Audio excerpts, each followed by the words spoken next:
For today's vlog, gagawa ko ngayon ng version ko ng sisig. And ito nga pala yung aking inuna. Binabad ko na ang fork sa toyo na merong kalamansi. And after that, ay nagprito na ako ng tokwa. And nga pala, hinati-hati ko sa maliliit na slice ang tokwa para mabilis siyang maprito. And then, hindi ko na ipapakita yung buong detalye ng pagprito ko ng tokwa kasi baka mainis na yung mga viewers. And after that, natapos ko na nga palang iprito and hiniwa-hiwa ko na ulit sa malilit na slice. Same ng hiwa ng ating karne. And after that, nagprito na nga pala ako ng karne, yung aking minarinade. Ayan, sinunod ko din sa sukat ng tokwa. And then, ayan, kung kasama ko kayo nagluluto mga guys, ay maamoy nyo yung amoy ng minarinade na pork.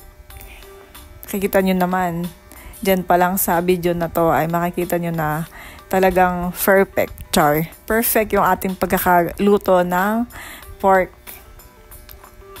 And hindi ko na rin ipapakita yung buong video ng pagluluto natin ng pork kasi matatagalan tayo.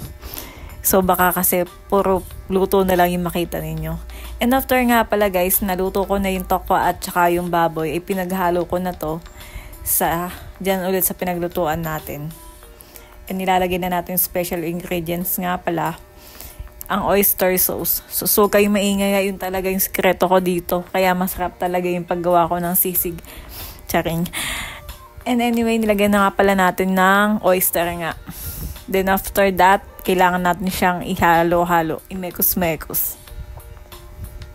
So wait lang. And yun.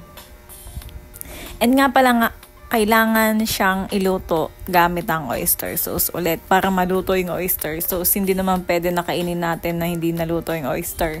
So kailangan talaga siyang maluto. And halo-halo tayo. Ayan, magmekos-mekos tayo dyan. Alam niyo guys, napakabango pala nung gawa ko na to. Siguro perfect. Hindi siya perfect kasi medyo malaki yung pagkaka-slice ng karne. Kasi yung binili namin ini-slice na pinagbilhan dapat pala buo yung yung hindi naka-slice, I mean. Katulad ng mga last na ginagawa ko, talagang mas perfect 'yon. Pero masasabi ko na perfect kasi perfect yung lasa. And kailangan nga palang ng pampalasa din ng magic sarap. So, yan, nilalagay na natin. And hindi kailangan na ilahat yung isang magic sarap kasi masasobrahan tayo. Charing. So, yun, konti lang yung nilagay ko. And kailangan din siyang haluin. Yan, halu-haluin natin. Puro halo na lang makikita nyo dito. Char.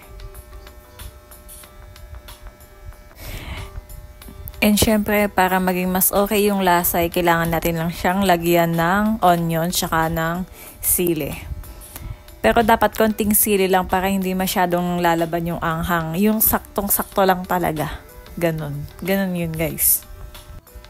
And after ngang malagay, kailangan siyang halu-haluin para kumapit yung lasa ng sili tsaka kumapit yung amoy ng onion. May ganun pala. Charing. So yun guys, halo-haloin natin. And after nga palang mahalo, ay kailangan na natin ilagay para hindi masyadong nakakaume yung ating sisig. Kailangan siyang lagyan ng kalamansi ulit. And wag niyong isasali yung buto, baka makain eh. So ganyan lang. And wag niyo akong ibabash kasi nga kulang pa kami sa mga gamit dito sa kusina, kaya ganyan yung gamit namin. Pero sa pagluluto naman okay naman. Kailangan lang naman sa pagluluto ng lasa, hindi yung gamit-gamit, di ba? And after ngang mailagay ang kalamansi, kailangan ulit siyang haluin para kumapit din yung yung kalamansi dun sa yung yung katas. Oo, yung katas ng kalamansi dun sa ating sisig. Pamali-mali ang inyong vlogger. So, yun. And then, ayan na ang ating sisig. Okay na siya. Ready to eat na tayo.